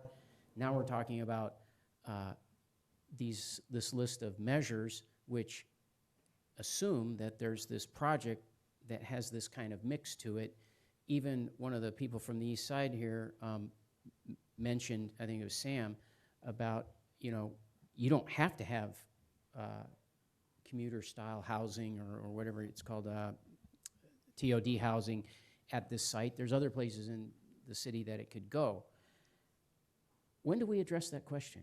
Well, I mean, my philosophy on anything is if you own a piece of property, you can propose to put anything on it at any time. And I think that's what Samtrans is doing. I mean, that's just a simple answer. You can always propose it. It doesn't mean it's going to go anywhere in the process. Well, so I think at some point, we as a city and as planning commissioners, as city council, elected officials that represent our citizens, at some point before they spend a lot of money on architects and everything, which they've already done, it seems to me we would say, no, this doesn't fit our general plan, it doesn't fit what we're thinking of as a city. We don't want housing along the railroad corridor. We would rather see that redeveloped as it was before the Great Step was put in, which is commercial. And I have a question here about, because we're talking about density and, it's been brought up about density and so forth. And what I've heard is, well, we have to have this density to make it work. Really, if it were a commercial project, would you have to have that same kind of density to make it work? Because commercial real estate, leasing rates and everything are completely different than residential. So to me, it seems like a key question before I ever want to look at all these other details. Well, again, I think the project is in front of us. If you choose. There is no project, we've been told. The process is in front of us. How about that? And if you feel there shouldn't be housing, love to hear it. And you keep saying we. It sounds like you don't feel like there should be housing, and that's fine. That's what we like to hear, because that's what everybody needs to hear. They need to, everybody in the city, as well as the developer, the staff, and everybody else. If that's your opinion, that's fine. We all have them, opinions. Yeah, and to explain my comment, and the reason I use the word we is because I do talk to other people. And I can't tell you how many times I've heard from folks in my, as you know, I spend a lot of time in the downtown, especially in the morning and so forth. And people have just walked up to me and said, I don't understand this process, just like I just stated. I don't understand this process. Why are we talking about housing so close to the train? It's insane. So that's why I say we. All right, well, your point's well taken. Did you want to have a couple of more things, because I'll give everybody 3 shots? Or not? I mean, it's up to you. You don't Yeah, have- for now, that's it. Okay, fine. Anyone on this side trying to balance it off, go back and forth? Through the mayor. Sure. I think we'd like to provide a little additional comment. Sure. About Councilmember Grocot's issue. And I think this is just more to address the process question that Councilmember Grocott had. And this, I guess I've been around long enough to remember way back then too, in '99 and 2000, so I think it deserves some clarification. When the grade separation went in, there were some commercial uses there. I don't think there was any residential use in that vicinity. And those went out, and they were part of the project. And the idea was that there'd be a plan of development brought forward through the city process for that land, because it was seen as, I think the council back then understood that it was a vacant land and there was some opportunity for redevelopment of it. And it's been vacant ever since. Just in shorthand, what that discussion resulted in the resolution 2003-79 that talked about the planning for the railroad corridor. And it was a comprehensive look. It looked at the whole length of it.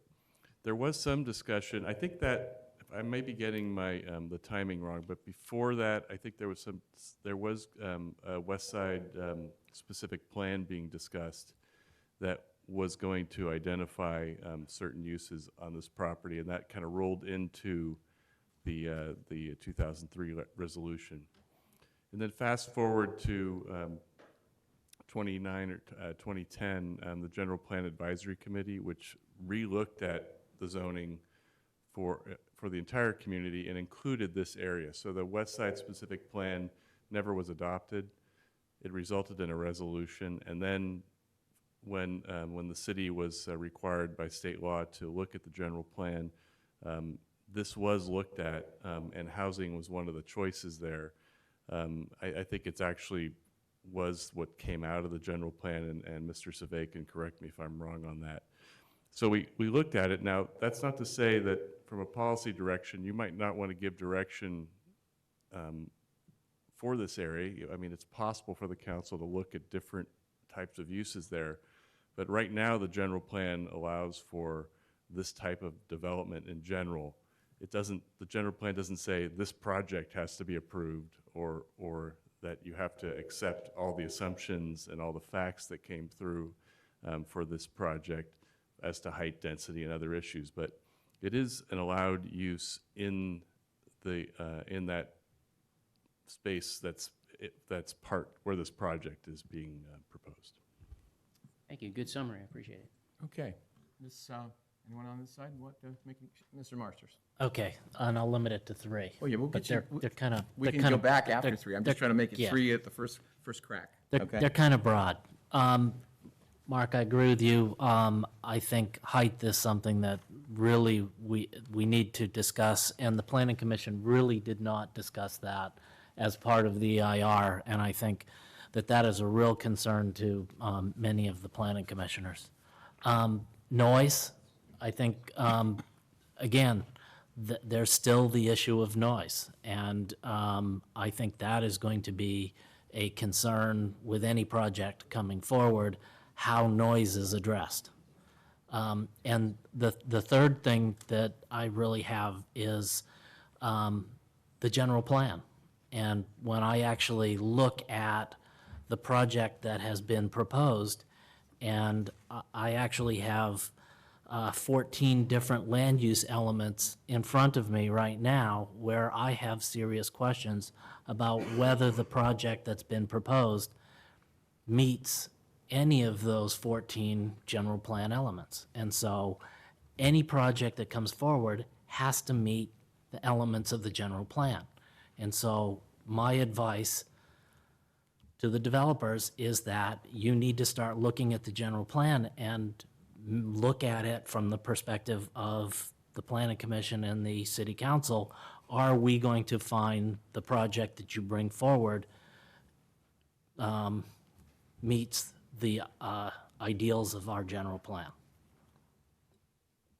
Okay, thank you for your comments. Ms. Clapper, do you have any comments?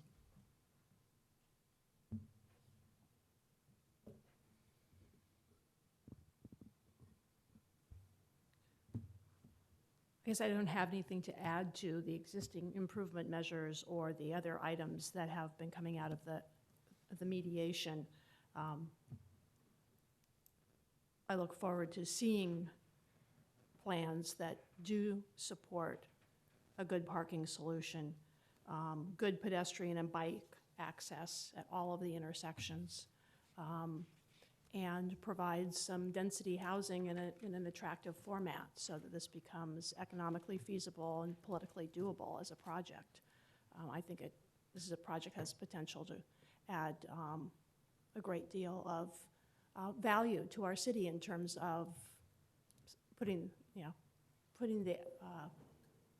a different image out there that will, over the next 10, 15, 20 years, be used as a yardstick for how other property owners go about making improvements to their properties to provide both better commercial space as well as a lot of other opportunities for different forms of homes for people, places to live.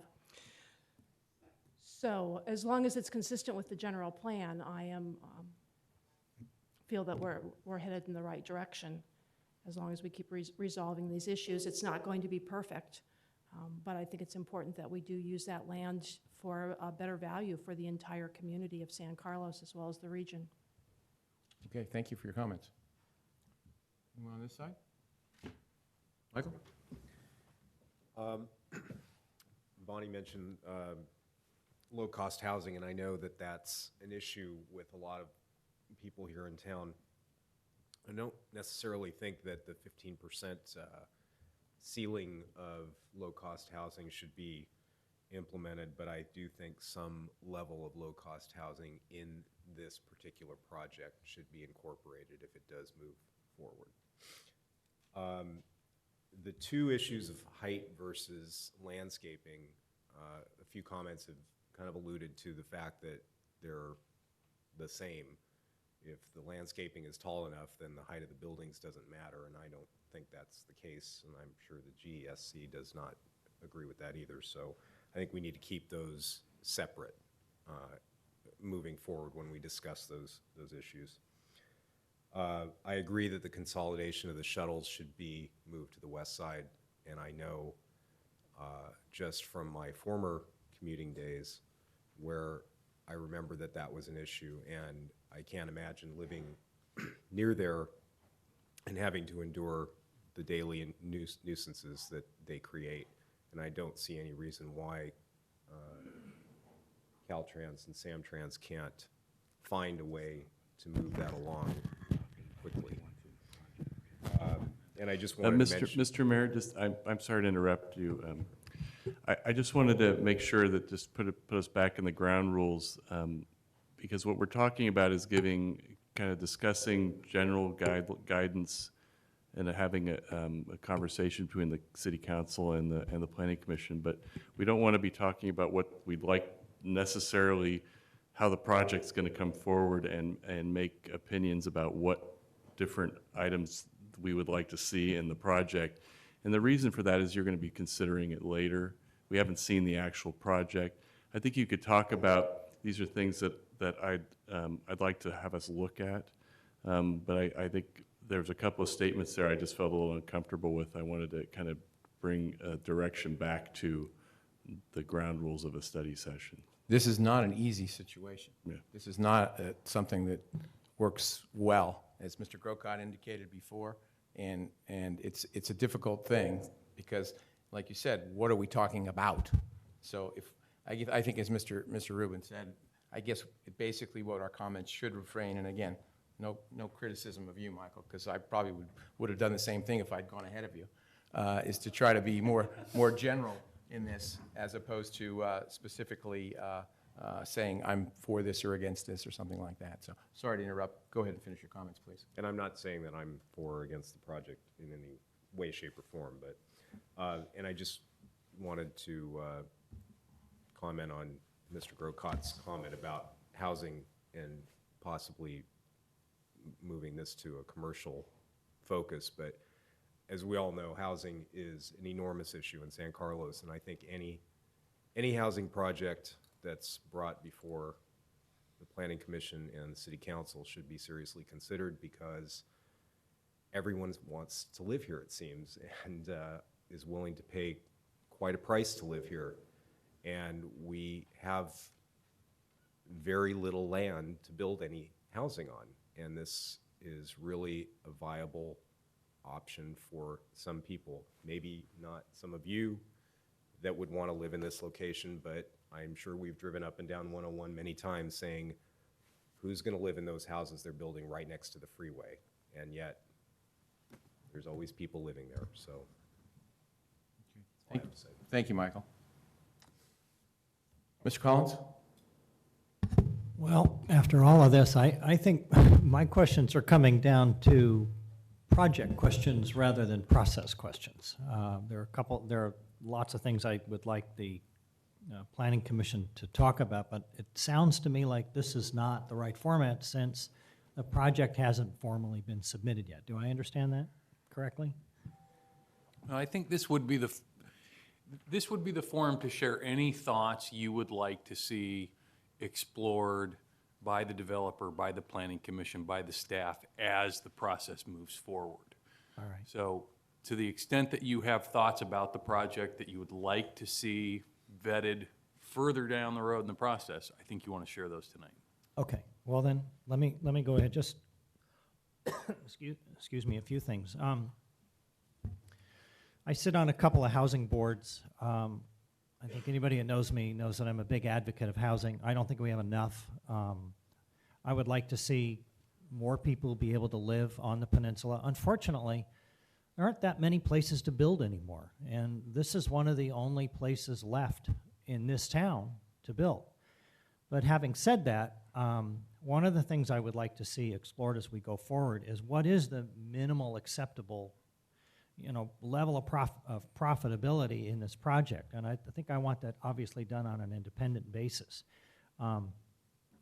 Even though I want more housing, I'm very sensitive to the impact of that housing on people. And you can't sit up here and not be impacted by what people say about their own community.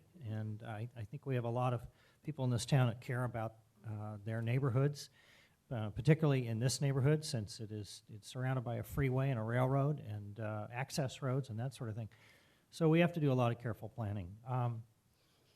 One of the things I thought of that I would like to see explored is the idea of, we talk a lot about this parking issue, and I think that one of the things that could be incorporated, I'd like to see it looked at, is the idea of just putting up signs that say no parking in neighborhoods, no commuter parking in neighborhoods. I think signs like that, even if you didn't do parking permits, which I'm not necessarily against, they really have a deterrent effect. It's sort of like sticking a sign out in front of your house that says that you have an alarm system when you may not.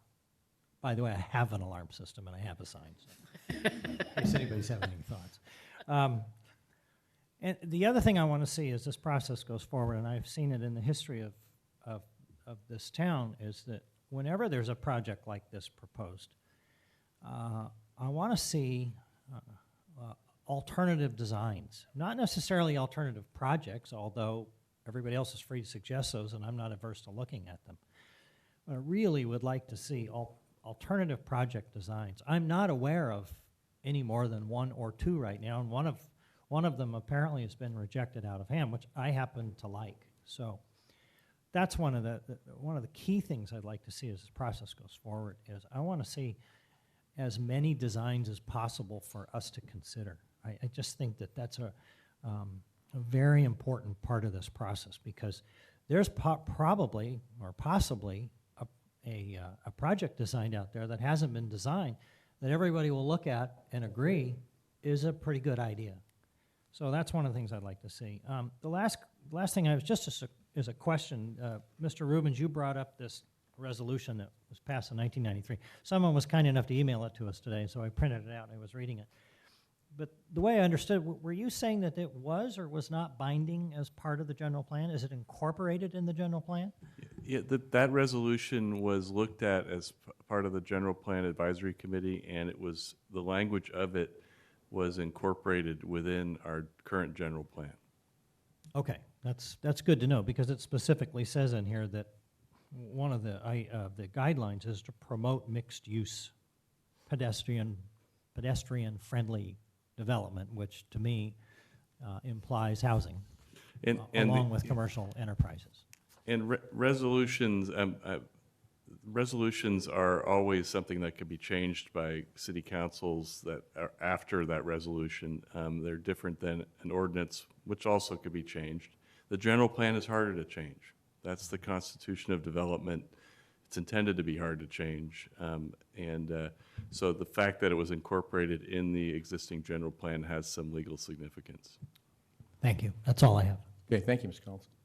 Angela, do you have any comments on the improvements? I do. Sorry, let me. Okay, there we go.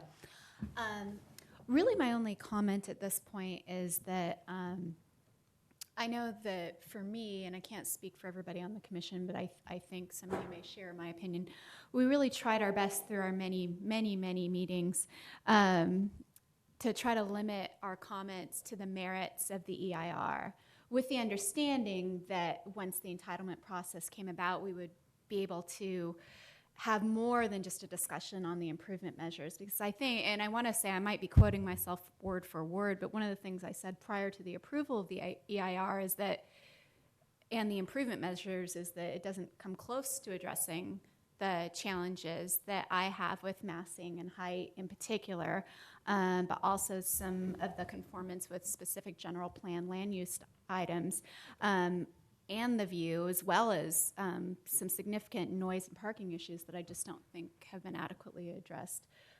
We were asked very specifically over and over again to consider the merits of the EIR, and that's what we did. I am hoping then in our continued meetings that we will have more of a chance to discuss the merits of the visual quality and noise and parking more, because that is certainly what I have brought all of this aimed to do. Okay, thank you, Angela. Jesse? One, I wanted to first say I think that the mediation processes, I guess, helped us a lot as well, because there's been many meetings about many issues. It's, I think, important to keep, that communication going. It looked like with the Matrix, you guys have worked on a lot of things, and that's helped out a lot. I'm going to agree with Angela. I think that we really just focused on the merits of the final FEIR and kind of moving this process along. But yeah, we've got a lot to talk about, really. but just keep that communication going. I think it's so important, you know.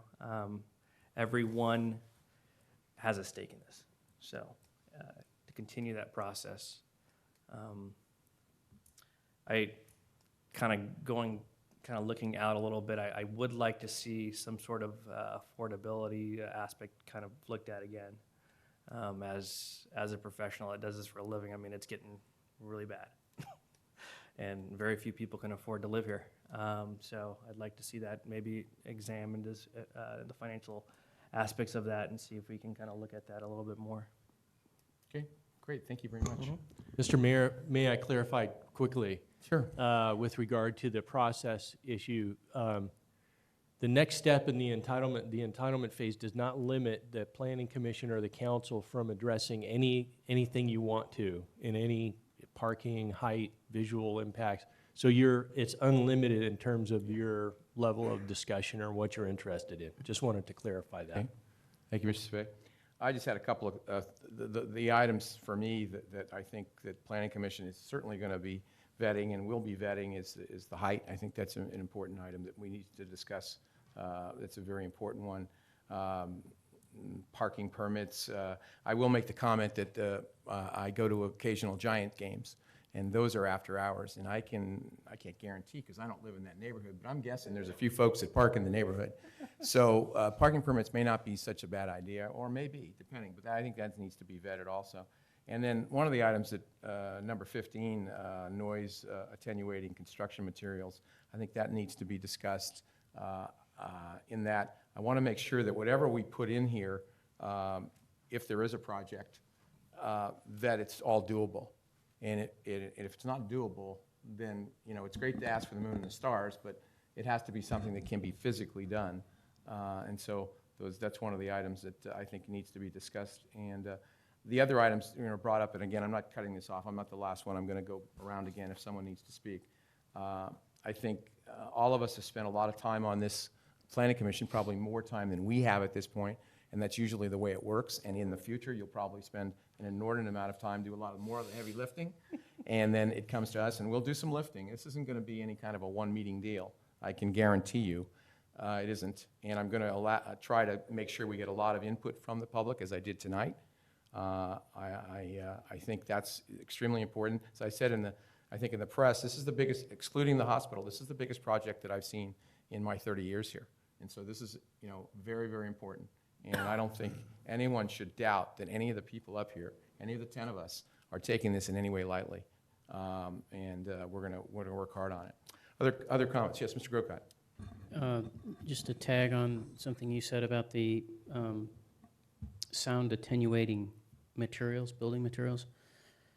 I met with Jeff and Mr. Ward and one other fella in the council's office over here a while back, and that question came up, and Jeff just said point blank, there is no such thing. There's no material. If you're talking about materials for the exterior of the building to mitigate the noise that might be reflected into the neighborhood, that doesn't exist.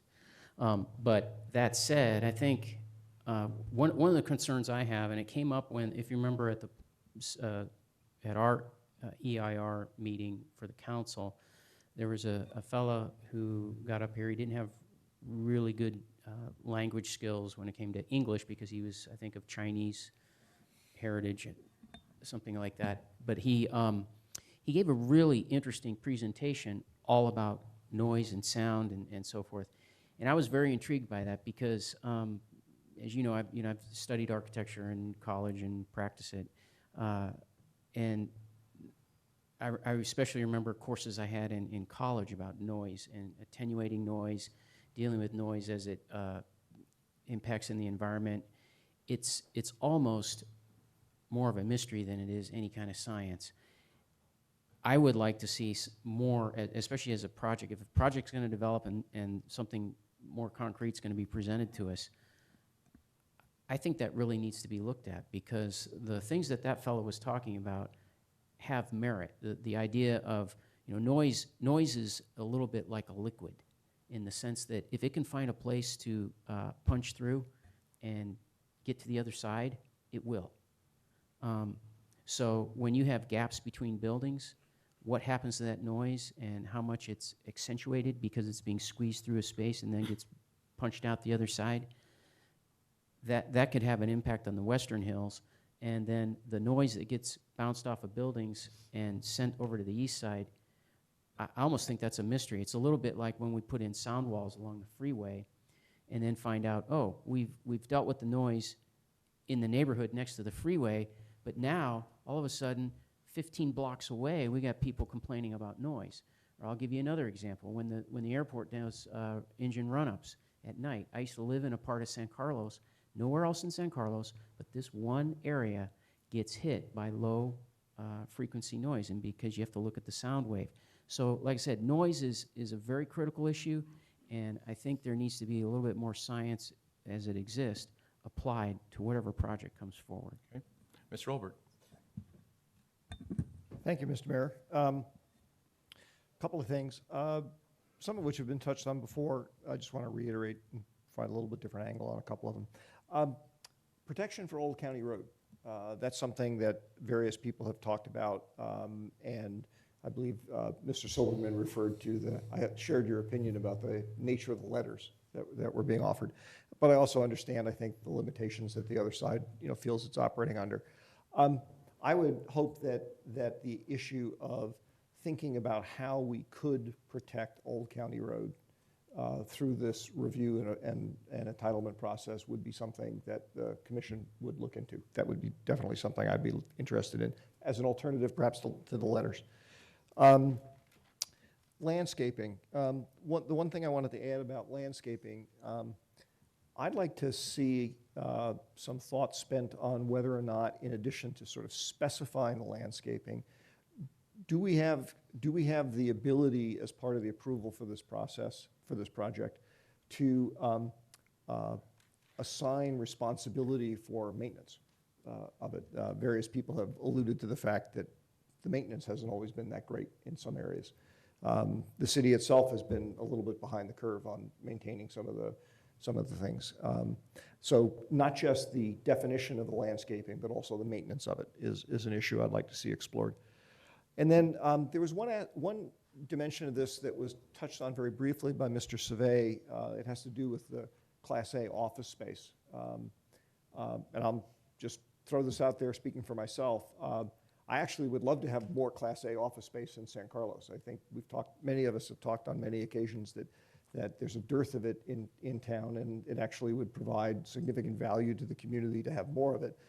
That said, given all of the stress and stressors that this project will be putting on the community, I, for one, am willing to forego some of that, or all of it even, if that became necessary, on this project. So I'd like that looked at. In other words, not take it as a absolute must-have that it has to be configured that way. I'd like to see some alternatives explored. I actually had one other thing. Go ahead. You would hit me with the gavel? No. Okay, thank you. Only if you go with one more, then I will. Okay. I guess my piecemeal approach won't work here then. No, I'll just do this one more.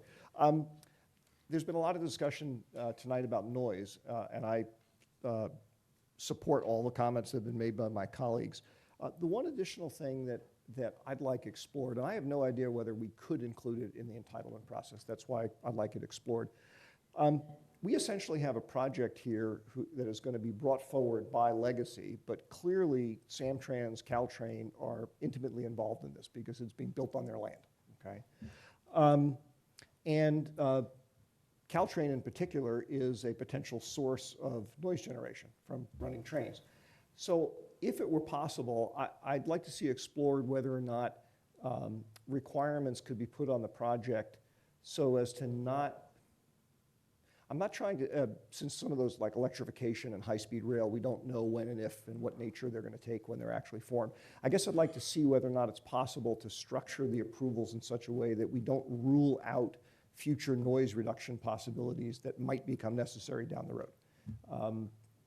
And again, I have no idea whether we can actually include that in a project brought forward by Legacy. I look at it as Legacy and Samtrans, Caltrain, but that may not be exactly the way it's looked at. Other comments? No, go ahead, David, please. One, I just wanted to note, as far as the. Get to the mic a little, thanks, I'm David. sorry, That's all right. the noise reduction construction materials came from the consultant. I think I refer to him as the noise guru, actually indicated that such materials did exist. I can't speak to that since I'm not a noise guru. Told that. But perhaps we should, if there seems to be a difference of opinion between Legacy Partners and the noise guru, perhaps we should get some more input as to what these construction materials are and how they work and what they do. But he seemed pretty confident that they did exist, and that's why we included them as an improvement measure. And then as far as the shuttles, I'm just kind of curious going forward, and might be helpful as to whether or not if one of the main issues is just using the residential streets, if there's some way to prohibit commercial usage of the streets during a particular time. I mean, that seems like a potentially easy solution.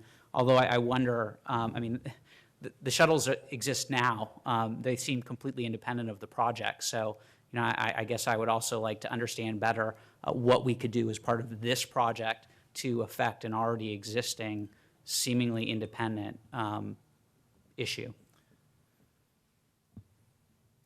Karen, did you have your hand up? Yes, I just, in response to, I think it might have been your comment about the parks and the community pool question. I know this came up at the Council Strategic Retreat. Councilmember Olbert and myself brought up parks, and although it's not part of our 6-month strategic plan, I believe it's like somewhere a year from now or something. Anyway, looking at visioning for the parks overall, but one of the things that was discussed was an option of a community pool. So as that process is being worked on, then try to make sure that the Planning Commission is kept up to date with those things. So hopefully that wasn't a surprise. There's no clear intention to do that, but it's an option that is being looked at. And in regards to the park improvements, while I see that Loyola Park has, you know, a footprint right there on the east side, I think that maybe as we look at where does it make sense to invest those park in lieu monies, that some of it there may be some spaces that are actually on the west side, but very close to this new development, so that people could be able to use, which could possibly include repurposing some of the city property here around City Hall, so that we spread the use of the parks across a variety of areas. So I would just ask that we stay somewhat open-minded about how that money actually gets used. Okay, Mr. Marsters, do you have some comments? I do. When you, I'm going to address for a second a couple of things. Some of this is, and dealing with this project, is the history that goes along with this project. And for many people who live on the east side, the shuttles are a result of the raising of the berm. And a lot of the issues that are sort of issues that people don't necessarily understand a lot of times were impacts of raising that berm, and the neighborhood was told over many, many years that these issues would be solved when the property on the other side of the rail corridor was developed. And so when you hear people talking about things like shuttles, when you hear people talking about things like parking in the neighborhoods, those are all issues as part of this project, simply because for years and years we've been told by city staff that these issues will be addressed as part of this project. So that's where a lot of that concern and why these things that don't seem like they're part of this project keep getting dragged into it, is because that's been the history of the project. The second thing, as far as noise and the trains that run up and down the rail corridor, we talked about all kinds of different ideas about decreasing the noise, one of which, for example, was the whistle. At many years ago, the suggestion was made that the city take on responsibility for the safety along the tracks. If it does that, the train operator, the conductors of the train, the engineers, essentially will not need to blow their whistles in San Carlos. That decreases the noise significantly along the rail corridor, and noise is an issue. So that's another option that can be considered as far as reducing the noise along there. And the last thing I'm going to say is I'd really like to see the mediation continue. I don't know whether it's a decision that the city council makes or not, but when I look back at the projects in this city that have really got the community's support, and I don't mean just, one area of the community, I mean the entire community, it's because the developers and the neighborhoods and the people in this city have worked together and compromised and came up with a project that everybody can get behind. Okay, any other comments? All right, well, seeing none, this has been a difficult meeting because it's hard because our city attorney just won't let us talk about certain stuff. I can't, again, not to repeat myself. Doesn't he work for us? Yeah, I know. I appreciate you folks coming out tonight.